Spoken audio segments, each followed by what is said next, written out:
Você sabe o que é um gás? Sabe a diferença entre vapor e um gás? Sabe diferenciar essas fases num diagrama de fase? Não sabe? Não se preocupe não que eu vou te ensinar nessa aula como fazer todas essas coisas para você arregaçar em toda prova que você for fazer na sua vida.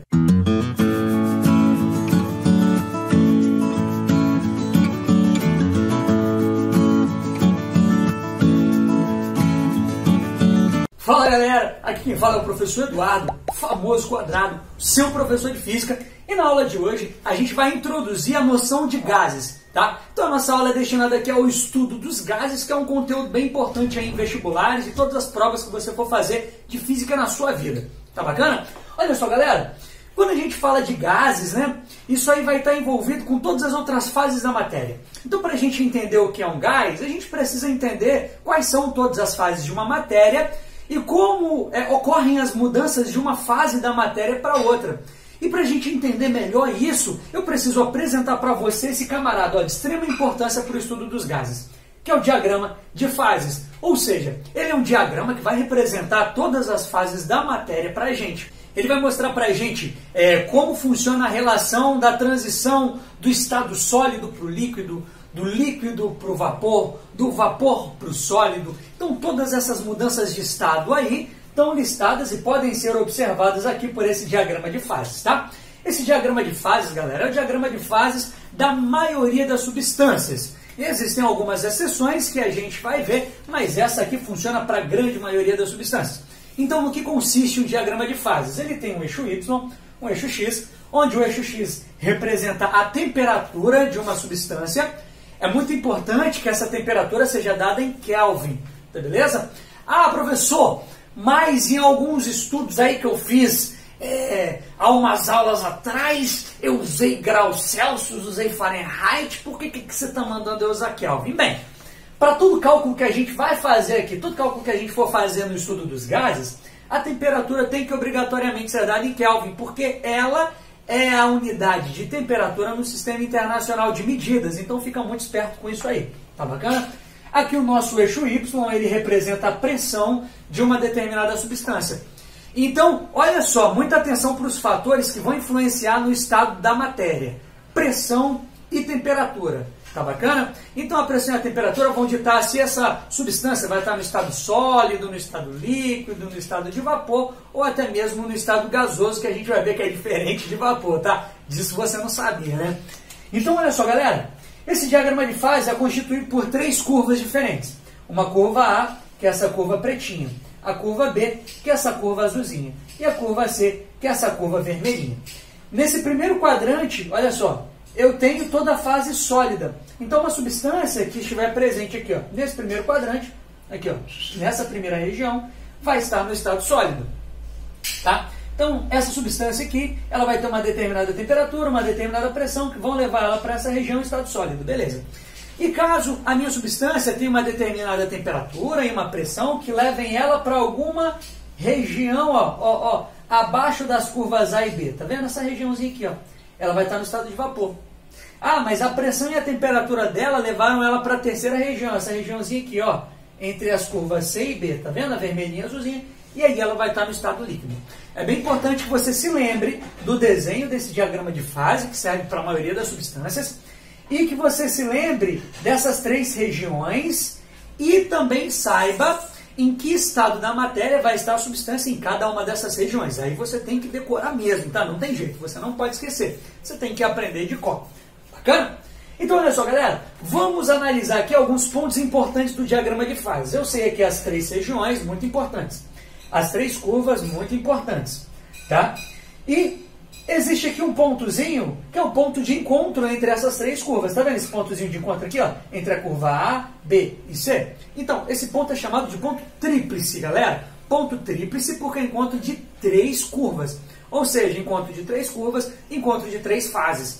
Então, nesse ponto tríplice, caso uma substância esteja situada nesse ponto tríplice, você não vai conseguir diferenciar se ela está no estado de vapor, sólido e líquido. Ela vai estar aqui, ó, na interseção entre os três. Quer dizer que nesse ponto tríplice, os três estados da matéria vão coexistir. Tá? Nesse ponto tríplice, lógico, existe uma temperatura tríplice e uma pressão tríplice. Massa isso aqui, né? Massa. Então, Olha só, se pergunte o seguinte, tá, professor? Se uma substância estiver aqui nesse ponto tríplice, os três estados vão coexistir, né? Os três estados, porque é o encontro das três curvas. E se essa substância estiver, por exemplo, em cima dessa linha A, aqui em cima da curva A, essa curva A é a divisão entre sólido e vapor. Então, se uma substância estiver em cima dessa curva A, sólido e vapor vão coexistir. E se a substância estiver em cima da curva B, líquido e vapor vão coexistir. E se a substância estiver em cima da curva C, líquido e sólido vão coexistir. Então, quando uma substância está bem em cima de uma dessas curvas, quer dizer que duas fases da matéria vão coexistir. Se essa substância estiver situada aqui no ponto tríplice, os três estados da matéria vão coexistir. São todas as substâncias que possuem aqui um ponto tríplice? Não, tá? O hélio, por exemplo, ele não possui um ponto tríplice, porque se ele possuísse, esse ponto tríplice estaria aqui, ó, num quadrante negativo, tá? E aí não existiria um quadrante aqui, ó, onde a temperatura fosse negativa, porque a temperatura em Kelvin não pode ser negativa. Isso aqui eu vou fazendo um videozinho especial para a gente falar sobre como funciona o ponto tríplice dessa substância. Mas não se preocupa com isso não, tá? Agora, galera, presta muita atenção para você diferenciar o estado de vapor do estado de gás. Porra, vapor e gás são coisas diferentes? Obviamente que são coisas diferentes. E tudo depende, na verdade, da temperatura deles. Tá vendo que eu coloquei uma temperatura aqui, uma TC?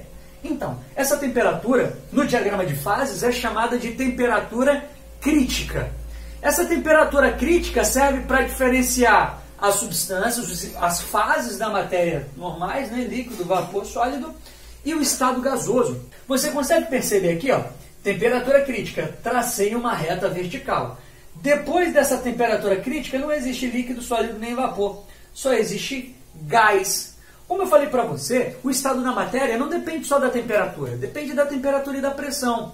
Por exemplo, a gente sabe aqui que a 80 graus Celsius, a água ela está no estado líquido, né? A 20 graus Celsius, a água está no estado líquido. Vamos pensar 80 graus Celsius, a água está no estado líquido.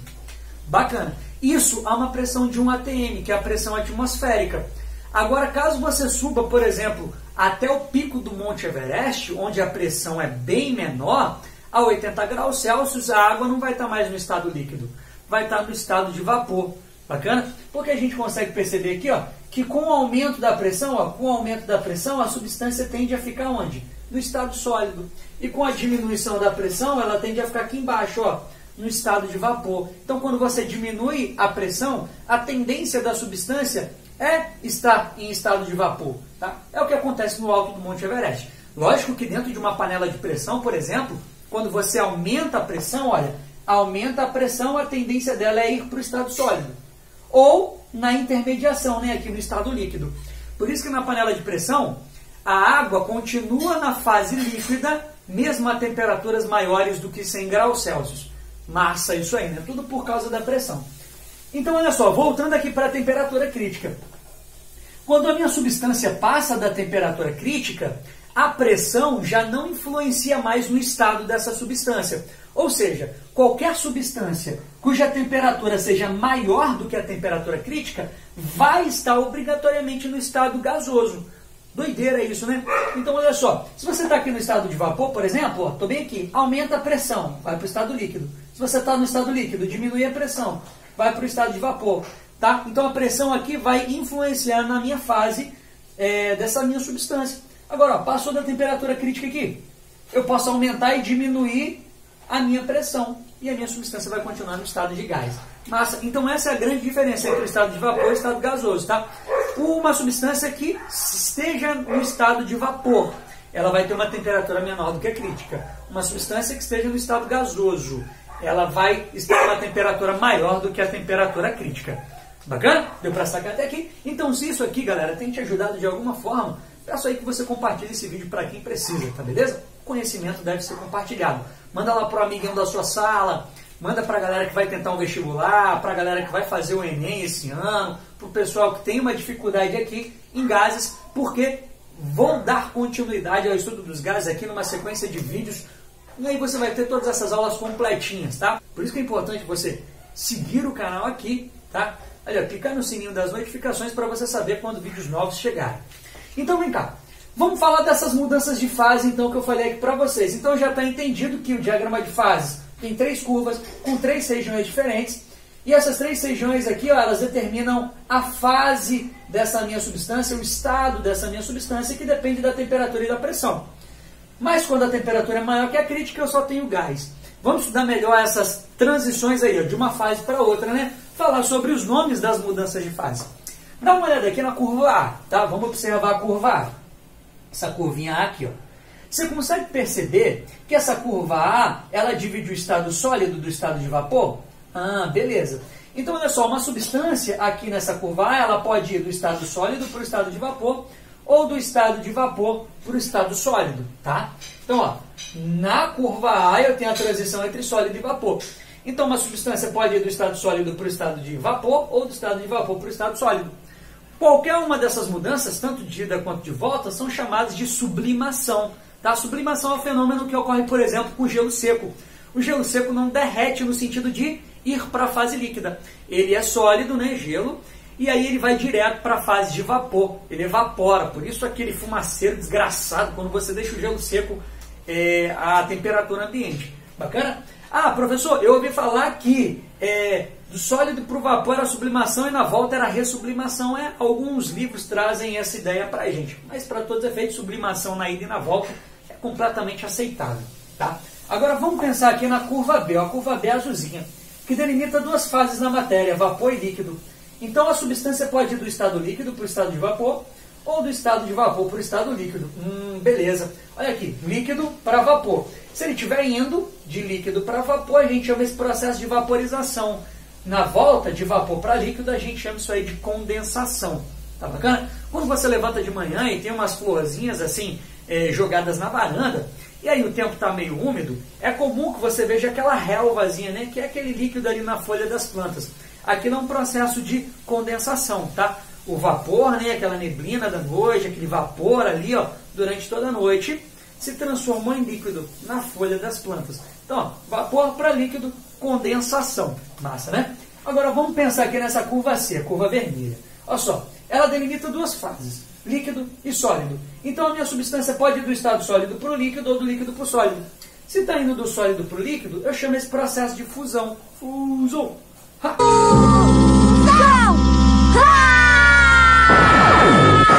E se está indo do líquido para o sólido, eu chamo esse processo de solidificação. Bacana? Então deu para entender até aqui, galera? Muito importante que você saiba como funciona esse diagrama de fases e quais são os nomes dessas mudanças de fases aqui.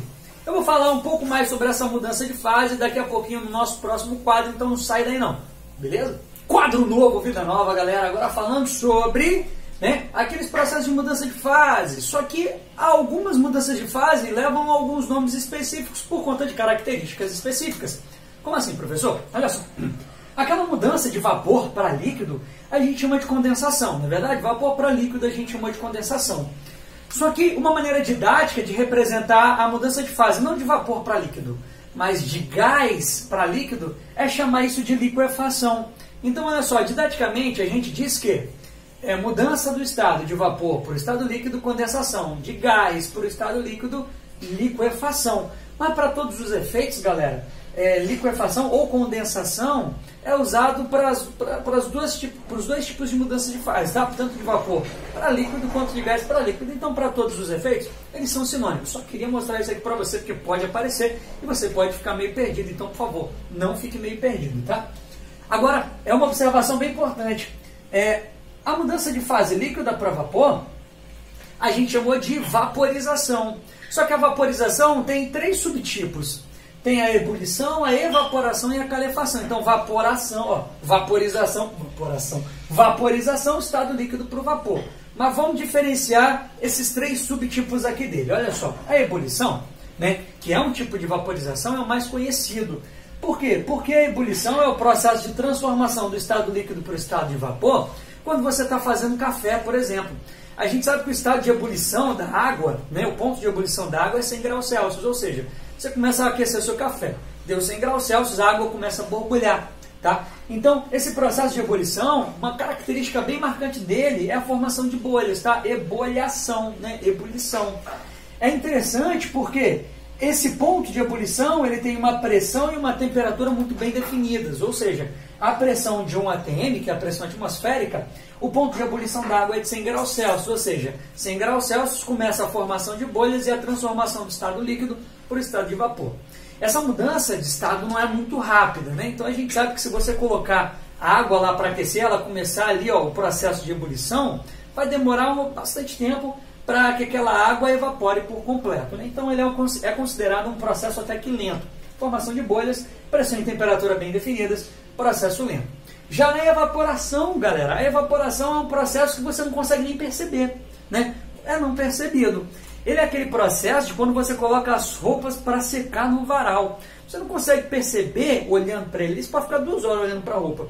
Você não consegue perceber ali em tempo real a substância mudando do estado, a substância mudando do estado líquido para o estado de vapor. Você não consegue perceber.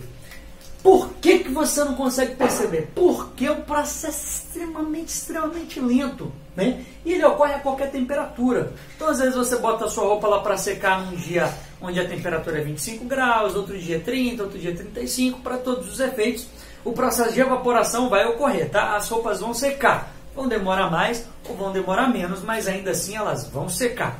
Isso acontece porque as moléculas de água, elas vão trocando energia entre elas. Então, uma hora essa aqui tem uma agitação maior, aí dá energia para outra, e em algumas dessas trocas de energia, uma molécula ela acaba tendo energia suficiente para mudar de fase e ela acaba evaporando. Então, são aquelas evaporações ali, aquelas vaporizações, perdão, bem microscópicas, bem minúsculas, ocorrendo aleatoriamente. Então você não consegue perceber e ocorre a qualquer temperatura, tá? Já na calefação não. Calefação é aquele processo onde você joga, por exemplo, uma gotícula de água em uma região muito quente. E aí ela é caracterizada pelo som, né? Som característico de... ó.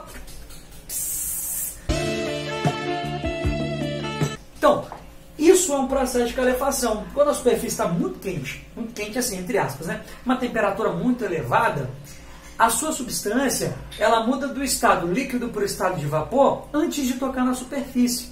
Então, antes de tocar na superfície, por conta da alta temperatura, já vaporizou. Esse processo de vaporização é chamado de calefação. Bacana? Então, ó, você ouve aquele sonzinho. É muito comum também a formação de uma névoa, né? Então, você vê aquela névoazinha, aquele vaporzinho, você consegue perceber aquele vapor de água ali.